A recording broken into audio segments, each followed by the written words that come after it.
Et bien voilà, c'est parti, direct, boum. D'habitude, il y a un petit temps d'attente. Bonjour à tous et à toutes et bienvenue pour le SOSS comme c'est du mercredi matin.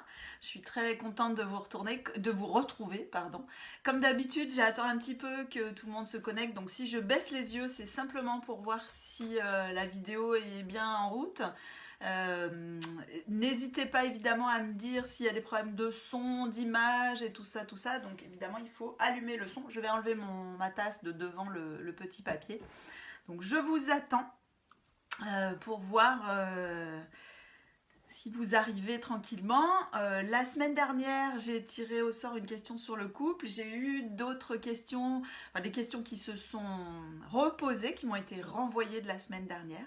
Alors je profite de ce petit temps d'attente qui est toujours un peu inconfortable le temps que tout le monde arrive, pour vous rappeler plusieurs choses. Donc, bonjour, je suis Sandrine Donzel de S comme C. Mon métier, c'est décoinceuse de problèmes émotionnels et relationnels. Et c'est pour ça que je fais ces petits temps du mercredi matin où je donne des pistes justement pour décoincer les problèmes que vous rencontrez, soit dans la famille, en lien avec vos enfants, puisque c'est par ça que j'ai commencé mon travail il y a déjà quelques années, soit dans le couple, soit au travail, soit dans la relation avec soi-même. Donc, ce travail m'amène à proposer ce temps. Et ce temps, qu'est-ce que c'est? Le SOS comme c'est, qu'est-ce que c'est? Tout simplement, les gens m'envoient des questions. Et puis, je tire au sort une de ces questions. Alors, elles sont ici, les questions de la semaine. Je tire au sort parmi ces questions. Et puis, j'essaye d'y répondre en 10, 15, 20 minutes maximum. Parfois, il y a des sujets qui se prêtent un petit peu plus à dire des choses, je sais plus, je trouve plus mes mots ce matin. Donc, n'hésitez pas à me faire signe pour me dire si le son est ok, si tout va bien pour vous de ce côté-là. Je vais mettre un petit message parce que si vous ne m'entendez pas, ça va être difficile pour vous. Donc je vous rappelle que sur le principe de ce temps, tout simplement, vous pouvez intervenir, aussi me poser des questions complémentaires, me demander des choses. Voilà, super. Donc j'ai Tiff qui me dit que tout est ok. Et c'est parfait. Donc on va pouvoir démarrer. J'en profite aussi avant de poser, d'aller tirer au sort la première question. J'en profite pour vous rappeler que vous pouvez me retrouver pour de vrai, pour des conférences, des interventions. Donc j'en ai quelques-unes là d'ici la fin de l'année. Samedi matin, je suis à Chindrieux en Savoie pour une conférence sur quel équilibre entre laxisme et autoritarisme et comment on se sort de ce problème. Vendredi soir, je suis à Saint-Quentin-Fallavier pour un temps d'échange sur le couple. Alors c'est une approche assez rigolote autour d'un repas. À chaque plat, j'introduis une thématique d'une manière un peu rigolote, un peu drôle ou un peu ludique. Et puis après, on a des échanges pendant cette soirée. Qu'est-ce que j'ai d'autre d'ici la fin de l'année? Je ne sais plus. Je crois que c'est à peu près tout. Puis après, j'ai pas mal de choses sur 2019 qui sont déjà programmées. Donc dans tous les cas, n'hésitez pas à aller vite jeter un œil sur le site www.scomc.fr. Dans la rubrique agenda, vous avez la liste de toutes les conférences et interventions qui sont programmées. Ah super, voilà, Tiff sera là pour la conférence de samedi. Et j'ai hâte de vous rencontrer aussi, c'est toujours un bon moment pour moi. Je le redis aussi, si les ressources que je propose vous plaisent et vous aident, vous pouvez aller faire un petit don sur Tipeee, c'est un site de pourboire participatif. Vous pouvez donner à partir de 1 euro. Et puis, moi, je me paye un petit café, un petit jus de fruits, un petit apéro. Vous voyez parfois les photos circuler en début de mois. Je traite le mois précédent. J'envoie parfois des cartes postales. Enfin, voilà. Bon, tout ceci étant dit, alors évidemment, donc j'ai parlé du site où vous retrouvez l'agenda, les informations sur les formations, les conférences, les accompagnements que je peux faire. J'ai parlé de Tipeee où vous pouvez donner un petit euro, ou 2, ou 3, ou ce que vous voulez. Et puis le blog.scomc.fr où vous allez retrouver plein de ressources complémentaires. Alors maintenant, je vois que vous commencez à être pas mal en ligne, donc qu'est-ce que je vais faire? Je vais aller tirer au sort la question du jour. Alors on y va. Alors, j'avais attrapé un papier, il m'a échappé. Voilà, je le mets ici. Alors, comme je commence à prendre de l'âge, il faut que je mette des lunettes pour pouvoir lire la question. Je pourrais la lire sans mettre de lunettes, mais bon, il faut que j'assume maintenant que je commence à me faire vieille. Alors, Alors ça c'est rigolo parce que c'est une question qui fait la continuité du SOS Escomcé de la semaine dernière sur le couple. Donc c'est bien parce que ça va m'aider à préciser des choses qui peut-être n'étaient pas suffisamment développées dans le SOS de la semaine dernière. Alors je vous lis la question quand même. Avec le décryptage de la question du mercredi 7 novembre, j'ai bien compris que pour une meilleure communication dans le couple, il fallait prendre en compte les émotions présentes et intervenir à ce niveau-là, plutôt que d'essayer de trouver une solution par la raison. Oui, alors c'est exactement ça, mais je vais préciser. Mais comment faire quand l'un des deux partenaires n'est pas du tout à l'aise avec le concept des émotions ?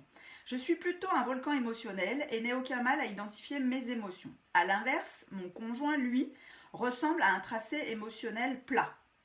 C'est assez rigolo, mais assez courant. Voilà.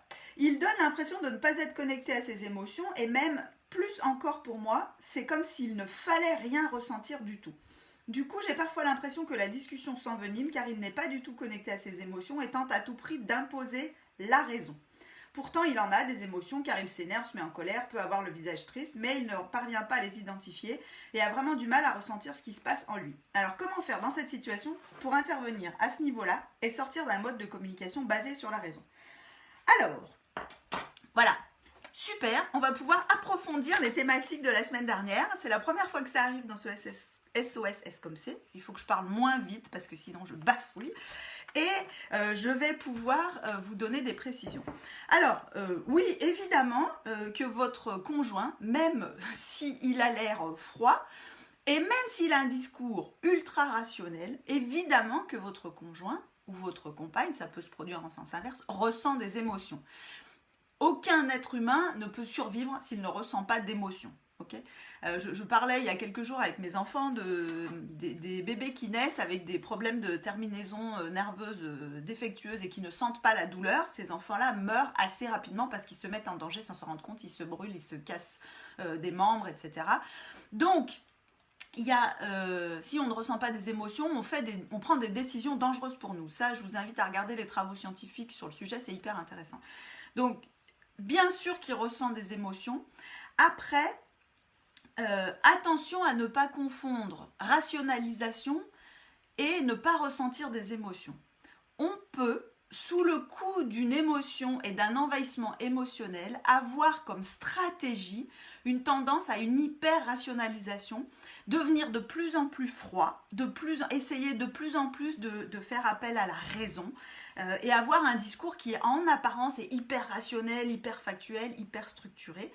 Ça ne veut pas dire qu'on n'est pas envahi par une émotion et peut-être même au contraire, pour certaines personnes, c'est leur façon de traduire l'envahissement émotionnel.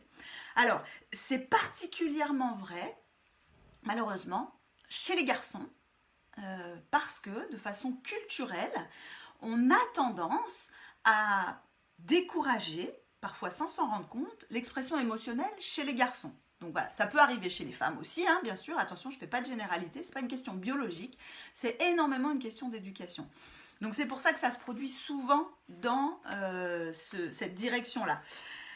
Donc, c'est pas que le conjoint a un tracé plat émotionnel dans ce cas-là, donc je rappelle en fait, hein, c'est comment on aborde dans cette situation alors qu'il a l'air d'être pas du tout dans les émotions. Donc je pense qu'il ressent des émotions, mais que ses stratégies pour exprimer les émotions ou pour réguler ses émotions sont de l'ordre d'agir rationnellement.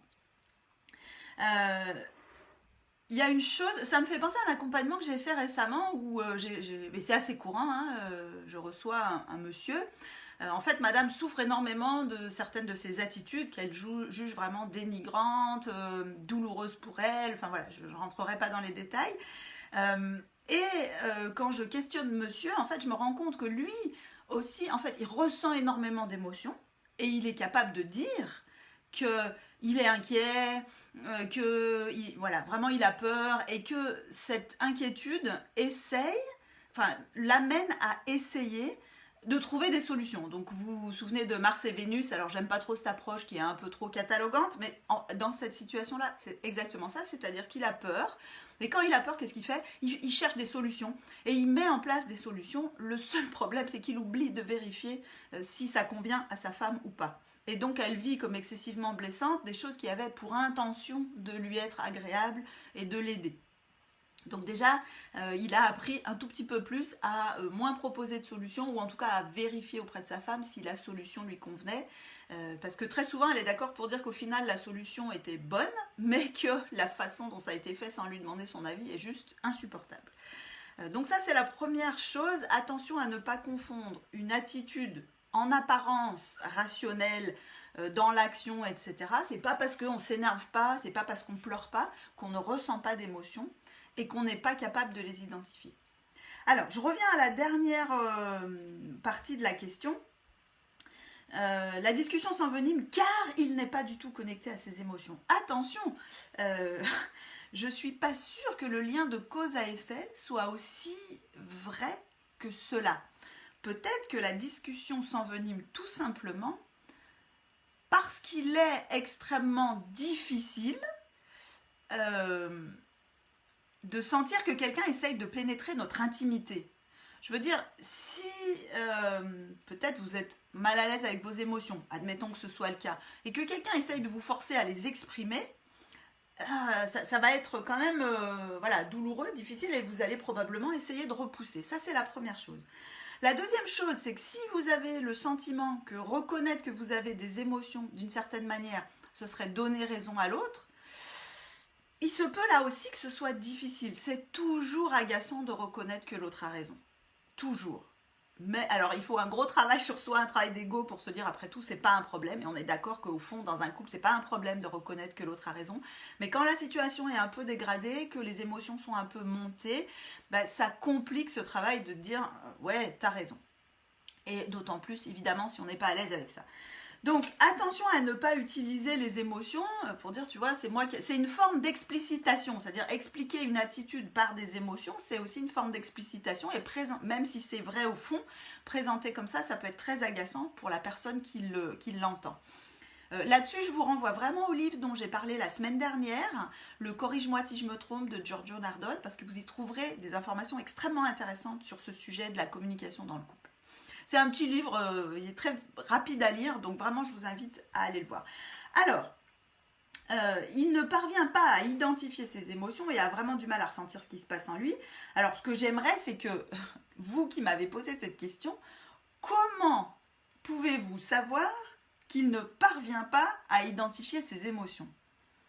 Parce que si c'est moi, une personne extérieure qui verbalise pour mon conjoint et que soit évidemment il n'arrive pas à les reconnaître, ou soit il vit comme une agression le fait que quelqu'un le force à les reconnaître, c'est pas qu'il parvient pas, c'est qu'il ne veut pas les verbaliser. Attention, ça veut pas dire que lui il les reconnaît pas. Alors, je reviens sur les solutions par rapport dans le SESS comme c'est de la semaine dernière, et avec l'article que j'ai publié sur le blog à ce sujet, j'avais explicité un peu les différents pièges de la communication, les explications, les reproches, les récriminations. Et je n'ai pas forcément donné d'explications plus précises sur la façon dont on peut se sortir de ça. J'ai dit qu'il fallait aborder les situations sous l'angle des émotions. Mais aborder sous l'angle des émotions, ça ne veut pas dire aller, là encore, piocher dans les émotions de l'autre et dire « Ah oui, tu es en colère ». La formulation directe de l'émotion, dans le sens écoute active, tel qu'on peut le faire en accompagnement, par exemple, ou qu'on le fait parfois avec ses enfants, suppose que la relation ne soit pas trop dégradée. Parce que si elle est trop dégradée, et que verbaliser les émotions de l'autre « Ah oui, tu es vraiment en colère, là »,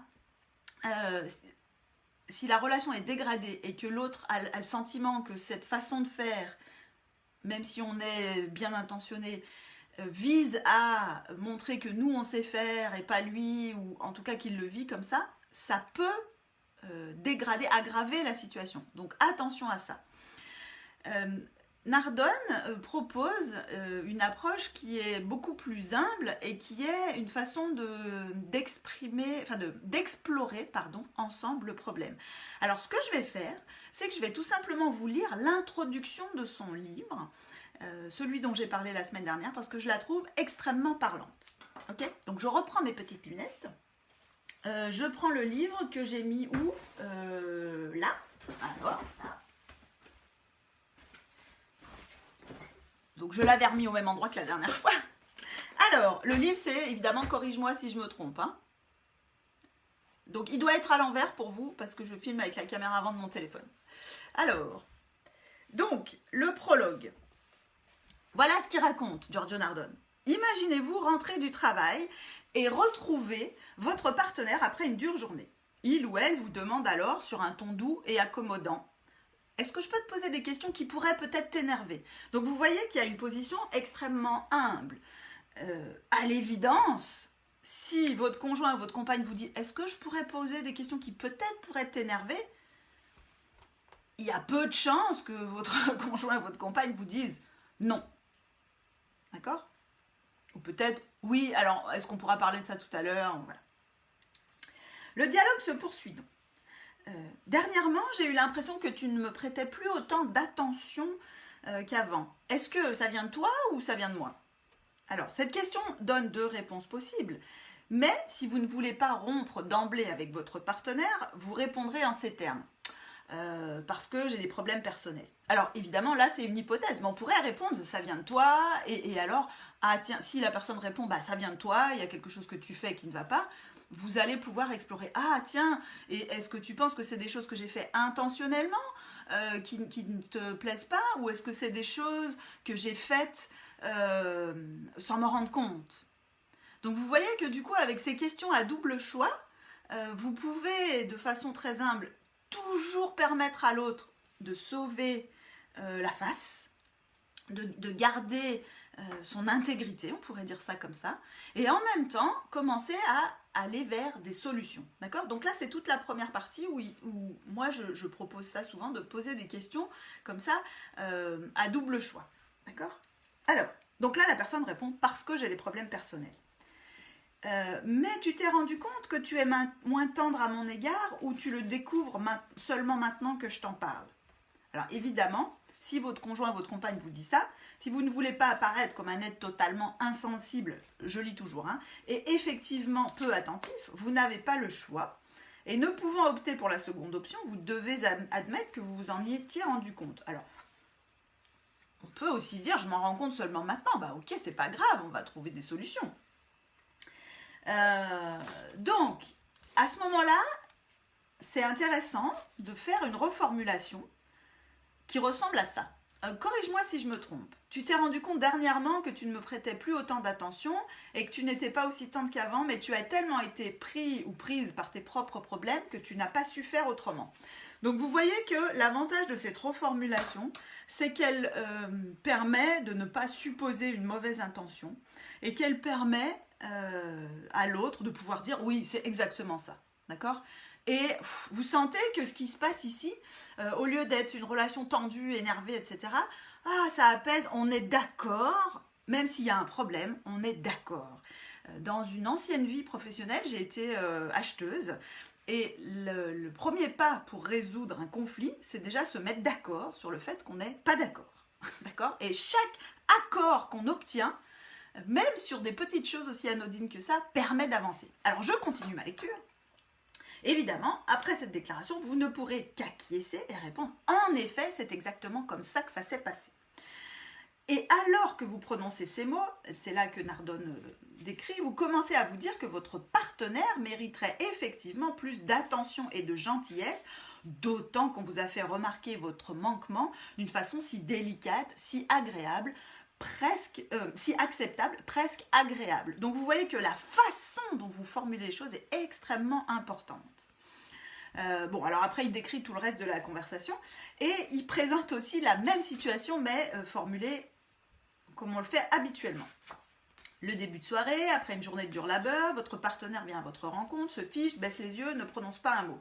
Une sensation de malaise vous envahit alors et vous pensez: il manquerait plus que ça après tous les problèmes de la journée. Peu après, votre partenaire vous regarde sévèrement et vous dit sur un ton sec: tu te rends compte que dernièrement tu n'as pas vraiment été agréable avec moi?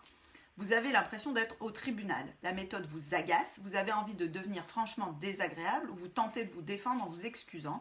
Mais à vos excuses, on répond: oui, bien sûr, tu t'excuses, mais après tu continues. Toute ressemblance avec une situation réelle est évidemment purement fortuite. Et puis si je t'en avais pas parlé, tu ne s'en serais même pas rendu compte. Donc vous sentez qu'en fait la façon dont vous dites les choses peut faire sentir à l'autre, peut faire que l'autre se sent agressé ou sur la défensive. Donc c'est pour ça que j'invite la personne qui m'a posé cette question à vraiment regarder la façon dont elle aborde ces situations, dont elle aborde les émotions de l'autre, même si c'est bien intentionné. Et qu'on essaye de faire parler sur les émotions, ça peut ne pas fonctionner. Donc je vous invite vraiment à être dans une approche beaucoup plus douce sur, bah écoute, on a peut-être un problème commun et on va explorer ensemble, tiens, et alors, par exemple, ça pourrait être, et quand je fais ça et que ça te blesse, par exemple, est-ce que tu penses que je le fais exprès ou que je ne m'en rends pas compte? Probablement que l'autre va répondre. Peut-être qu'il ou elle a des doutes, mais quand la relation est encore suffisamment bonne, l'autre va probablement répondre bah, je pense que tu t'en rends pas compte, sinon tu ne le ferais pas. Et alors, qu'est-ce qu'on peut faire alors? C'est dire ok, et est-ce que tu serais d'accord pour la prochaine fois que je commence à faire quelque chose qui ne va pas, me le signaler? Ou tu préfères me laisser faire, quitte à après être blessé et prendre le risque que ça dégrade notre relation? Et vous voyez que évidemment, l'autre va pouvoir vous dire gentiment oui d'accord, je veux bien te dire quand ça commence à ne pas aller, et vous allez éviter ainsi des escalades, et y compris des escalades comme décrites ici où ça s'envenime. Donc ce sont des techniques de communication. Ça peut paraître un peu manipulatoire, c'est pourtant extrêmement important et efficace. Jacques Salomé a dit ce n'est pas l'amour qui maintient ensemble deux êtres, c'est la qualité de leur relation. Et la qualité de la relation, eh ben, ça se travaille, c'est de la technique, aussi surprenant que ça puisse paraître. Et avec plein de techniques différentes. Alors la communication non violente en est une, mais elle a aussi, comme toutes les techniques, de mon point de vue en tout cas, des limites. Même si on relit bien ce que propose Nardone par exemple, même si on peut retrouver des bases de la communication non violente là-dedans. Donc vraiment, je vous invite à faire attention à ces 2 ou 3 choses. Je vais essayer de résumer. La première, c'est qu'une attitude très rationnelle, très dans l'action, ne veut pas dire qu'on ne ressent pas d'émotion. Ça peut même être le signe d'un emballement émotionnel. Identifiez ça chez vos partenaires. Quand la personne que j'ai en face de moi est en train de partir dans l'émotion, qu'est-ce qu'elle fait? Et peut-être qu'elle ne s'énerve pas du tout, au contraire, elle devient de plus en plus froide, de plus en plus distante. Ça peut être une marque d'envahissement émotionnel. Peut-être qu'elle parle de plus en plus, avec des choses de plus en plus rationnelles et factuelles, aussi surprenant que ça puisse paraître. Ça, c'est la première chose. La deuxième chose, c'est que quand je veux régler un problème, est-ce que je ne suis pas un peu trop intrusive dans les émotions des autres? Ça, c'est important. Et donc, de toujours garder en tête que ce qui est important, c'est de faire ressentir à l'autre une émotion agréable dans la relation. Si la relation est bonne, l'autre sera toujours d'accord pour essayer de trouver des solutions. Si on se sent mal dans la relation, il y a des chances que ça ne fonctionne pas. Alors, j'ai dit toujours, ça m'ennuie un petit peu parce qu'évidemment, dans tous les couples, il y a des moments où on se dit des choses désagréables et il y a des moments où dire des choses désagréables peut aider à changer. Mais quand il y a vraiment un problème qui commence à prendre de l'importance, c'est important alors de se poser la question de est-ce qu'on ne pourrait pas l'aborder autrement. Voilà, donc j'espère que cette lecture que j'ai faite répond à la question sur le comment faire dans cette situation pour intervenir à ce niveau-là et sortir d'un mode de communication basé sur la raison. Donc avec des questions à double choix, tiens, quand tu me dis ça, est-ce que tu penses que du coup ça va m'aider et ça va apaiser la situation? Ou tu fais ça parce que tu as l'habitude de faire comme ça? Voilà, par exemple. Ok?